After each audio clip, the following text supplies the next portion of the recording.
2:30 this afternoon at 812 Pennsylvania Avenue. We had a 911 call.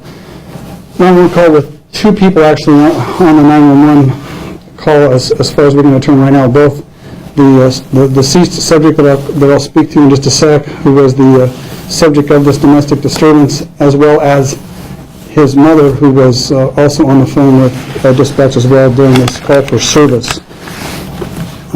It was originally reported as a domestic disturbance involving a mother and a son. He's an adult son with a date of birth in 1993. As officers were writing that call, got updated to where he was additionally armed with a knife. Some suicidal thoughts or statements were made, and that he was breaking things inside the house.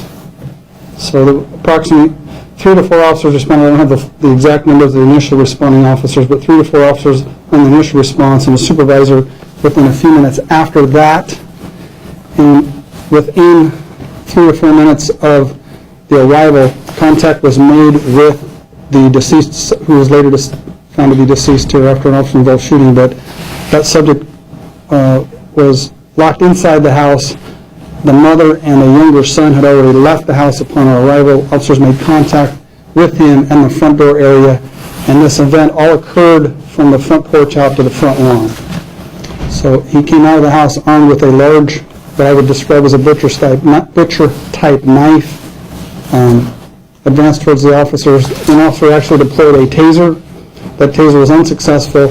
The second officer used deadly force to stop that threat, which resulted in this subject's death. Some of you folks were out there earlier today, but this scene has been cordoned off, and we're going to be there probably overnight because of the conditions. We've got some weather and some darkness now that we're dealing with. This case will be headed up by the Oregon State Police as in protocol for a major cell death investigation unit, protocol for Jackson County. If you are the agency involved in the shooting in your jurisdiction, you are not the case agent in this case, so the Oregon State Police will be the case agent in this case. We'll have an addition to Oregon State Police. All the other participating agencies will be assisting, as well as a variety of MPD investigators as well. The State Police Crime Lab is here. The Jackson County Medical Examiner program is here as well. There's a bunch of folks that are going to be doing a bunch of work for the remainder of this evening and into tomorrow morning. I will prepare a written press release and get that out before 9 o'clock tonight. But right now, I didn't have time to actually produce a written, but I can give you the name and information on who the deceased person is, because next of kin notification has been made. The mother was on scene. She was just down approximately half a block when this event occurred. The deceased subject is last of Ruiz, R-U-I-Z, first of Elias, E-L-I-A-S. He resides at 812 Pennsylvania, so this is the residence that he was living at with his mother, and his date of birth is in 1993. You know the exact date of birth? I do. I'm only going to tell you that he was born in 1993. Can you give me his age? Just 18? I know he's an adult. Oh. Do you have a middle name? Well, I don't believe he has a middle name. At least I don't see one in the information that we have right now. Just Elias Ruiz. Generally, for identification purposes, we don't release people's complete date of birth. We usually release the year that they were born in.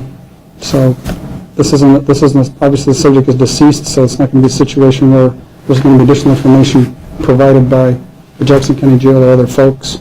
But as far as identities go, it's generally the full name and the year that they were born and their address. That is the residence where this occurred, is a residence of where he was residing with both his mother and, I believe, his younger brother. You said the mom and the brother were leaving the scene when you guys arrived? They had left, and they were a short distance away because of the disturbance that was occurring, and they were worried about him and fearful of him, so they left the residence. So he was at the residence by himself when the officers arrived. That is correct. Were there any priors with this address and the same?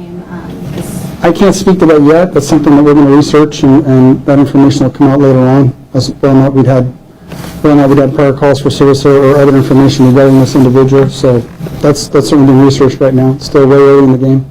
Was there anyone else in the house at the time? Like I said, he was at the house alone when we made contact with him. The mother and the son had already left. So But they weren't that far away, because you said you moved. they were a short distance away, and we've had contact with both of them, and we're still having contact with both of them. I know you said that one of the officers had used a taser, that didn't work, and that's when another officer used deadly force. Approximately how far away was Ruiz when? I can't answer that right now, too. Again, this is way early in the investigation as far as, and it's information we wouldn't supply anyways because, and Terry can speak to this, what's going to happen next. This is all additional information like that as far as who shot, how close they were. All that information is going to be compiled in an investigation that's going to take several weeks to produce, and it's going to go to the district attorney's office and be presented to a grand jury like every other officer-involved shooting does in this county. And we're consistent with Senate Bill 111, which was enacted a couple of years ago to make sure that counties are consistent across the state in how they investigate those kind of events. And in terms of the officers that are involved, have they been put on leave at this time? They'll be put on administrative leave. The two officers that were up close in this and the officers involved in this, absolutely. And again, those officers will be interviewed. They'll be provided with some critical incident stress debriefing and any other assistance that they might need at this time. These things are certainly traumatic for not only the family members, but for everybody involved in this kind of case. Like I said, we are way early in this. This isn't more than about 3 hours old right now, and we still have a bunch of work to do back out at that scene later on tonight and into tomorrow morning. And I'm sorry, one more question Go really quick. Well, first, a really quick clarification. Elias is his first name? Correct. Okay, and also I know that a lot of people are wondering exactly what his age is. Is it 18, 19? You said he was an adult, but He's an adult with a birth date in 93. Okay. Who made the original 911 call?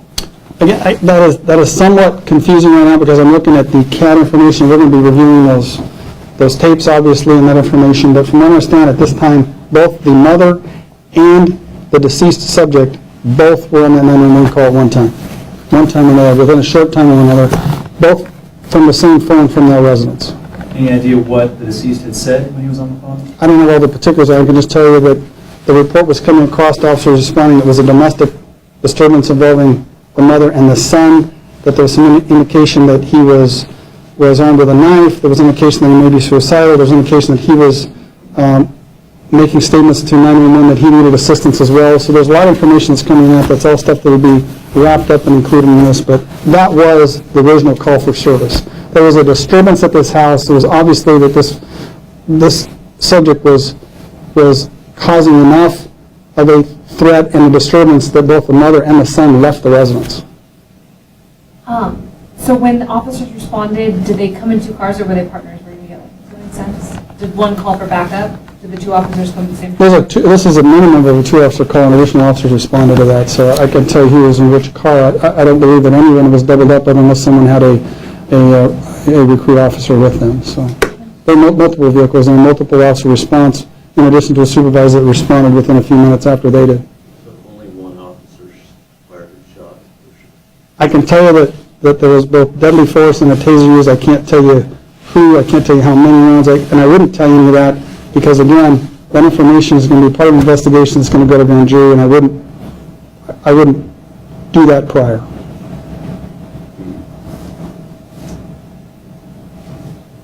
The only thing I'm going to tell you is both were used. I can tell you that a taser was used and deadly force was used. I can tell you that Elias Ruiz succumbed to gunshot wounds, and there'll be further investigation regarding manner caused by the medical examiner's office. Was he dead on the scene then? He was pronounced at the scene, that's correct. I saw Mercy flights. Was there an attempt to resuscitate him for a period of time? Or? There was. In fact, when officers are responding to that, they actually requested that Mercy Flight stage. That's a term that we use here. When they're responding to a call that may result in some type of injury or serious injury to someone, officers made that call. Well, I think it might have been the supervisor or maybe one of the officers, but I think it was the supervisor actually made the request to have a medical stage, get medical closer, get medical rolling to that location even prior to try and get on the front end of that. So the taser uses to kind of get to touch the body or kind of get pointed to shoot it at somebody. Either way, So in this case, which one was it? I don't know, I can just tell you the taser was deployed, I can't give the specifics on that because I don't know that, but the taser that we carry can be used either way. You can actually use it in a distance mode where the actual darts actually leave the taser at a distance and make contact. You can also do that with a drive stem mode with a cartridge out of it and actually do a press contact, so it works both ways. And can it recharge and there have been multiple attempts with the taser? Does that make sense? Is there just one shot of the taser? I don't know, I can't answer that, but I can tell you if you're gonna reuse the taser, you gotta put a cartridge in it unless you're gonna do the drive stem or the contact. And I don't know if this is too early to determine, but was Ruiz on drugs or anything? Did the mom say anything about any? I have no information on that, that would be down the road.